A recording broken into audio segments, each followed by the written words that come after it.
Ay, magandang umaga po at sa lahat po ng inyong taga-subaybay. Alright. Gaano po kapreparado na yung prosecution team ng para sa impeachment case, impeachment trial laban kay Vice President Sara Duterte kapag nag-umpisa na po yung impeachment trial? Kung maalala po ninyo, nung 19 Congress ay namili na po ng mga prosecution team. At kung titignan po ninyo yung bagong lineup ngayon ng prosecution team, majority po dito ay parte na rin po noon, noong 19 Congress. At ang maganda po kasi ngayon ay nakita naman natin dumaan ito sa committee level kung saan nagkaroon ng series of committee hearing at dito po ay nakita yung mga ebidensya. So basically ay medyo masasabi ko na medyo handa naman kahit papano ang mga miyembro ng nanapili na haharap na panel of prosecutors. Opo. May mga opinion from the experts. Sinasabi nga nila, mukhang sobrang dami yung 11.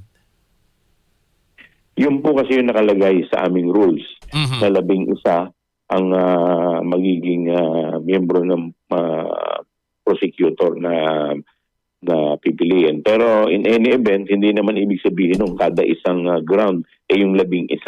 So pwede po yung paghati-hatiin. Okay. Yung articles of impeachment ho ba ay naipadala na sa Senado, Kong? Ang alam ko po, ngayon po yan ipapadala dahil nung Lunes po, nung kami po ay nagbotohan, nagkaroon po ng change of leadership ang Senado. Nasabay po. Kaya nag-aantay pa po yung House kung kanino po makikipag-coordinate insofar as the Senate is concerned. Okay. So today, ang ini-expect na yan ay iaakyat sa Senado? Inaasahan po natin na ngayong araw na to ay ito po ay i-endorse na sa Senado. Okay. So wala ho ba kayong mga pangamba sa kung ano po ang magiging kapalaran ng impeachment case laban kay VP Sara pag ito po ay naisumiti na sa Senado?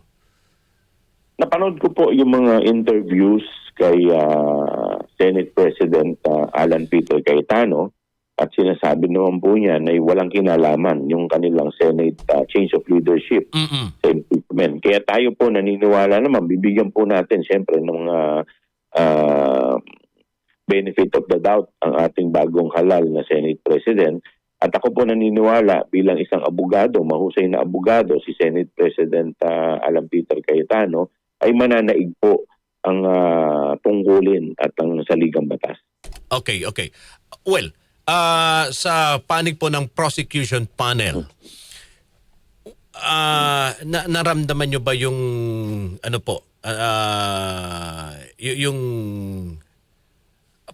yung sinasabi nga nila posibleng mahihirapan ngayon ng prosecution team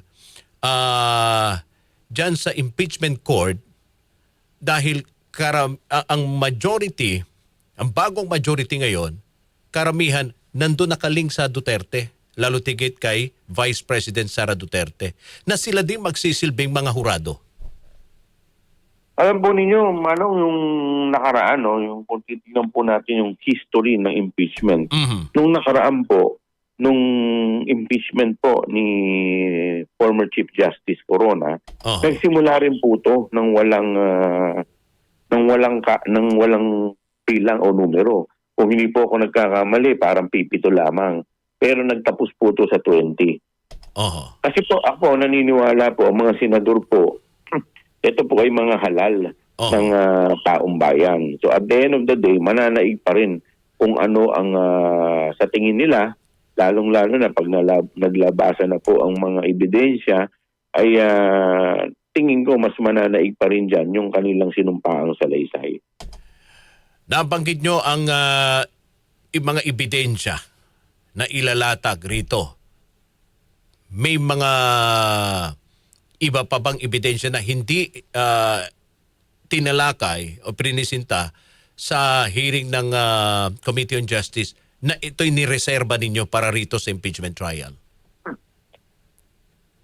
Kasi dito po sa Committee on Justice, ang amin pong naging threshold o yung sinasabi nating basihan ay limited lamang sa determination ng probable cause. Kaya medyo mas mababaw lamang po ito. At kung maalala po ninyo, nung kami po ay nagdidiskusyon pagdating po sa ill-gotten wealth, ay meron pa pong isang box na hindi pa po nabubuksan dyan. Yung box po na naglalaman po ng ITR, ng BIR. So, tingin ko po, ito pong issue na to ay mariresolba na pagdating po sa Senado. At ako naniniwala, interesado po ang lahat na makita po ang nilalaman nito. So, siguro once na finally nagkausap na po or finally nag-meet na po yung mga nahalal na mga prosecutor, ay siguro po kami po ay mag-uusap-usap kung ano pa yung mga posible na po pwede po naming madagdag. So ang magiging posibleng sentro ng malakas na ebidensya rito, yung box na galing sa BIR? Hindi lang po yun kasi yun po ay yun ay isa lamang sa ebidensya. Pero kung titignan po natin yung SALN at saka yung sa AMLAC, yung dalawa po hindi na po nagtutugma eh. Kasi sa SALN, kung maalala po ninyo, lumalabas, wala po silang dineklara kahit na isang cash on hand at saka cash in bank.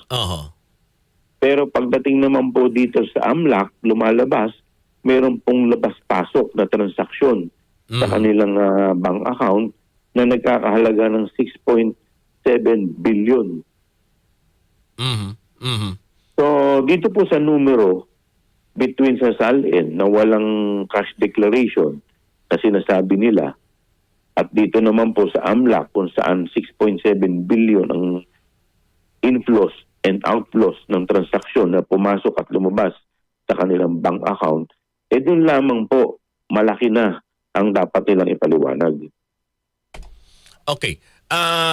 So sa tingin niyo kung kailan mag-uumpisa after, kung sakasakali, yung binabanggit nga ni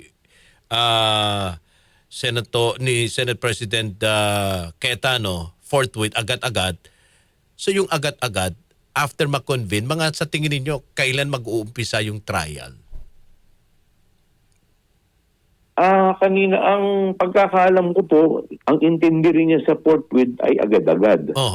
Pero yan po, magbabase po yan at malalaman po natin once na-transmit na po yung articles of impeachment, dahil pag na-transmit na po yung articles of impeachment, ito na po yung pagkakataon kung saan po iimbitahan na po ng Senado ang mga prosecutors at doon po magbibigay na po ng dates sa trial.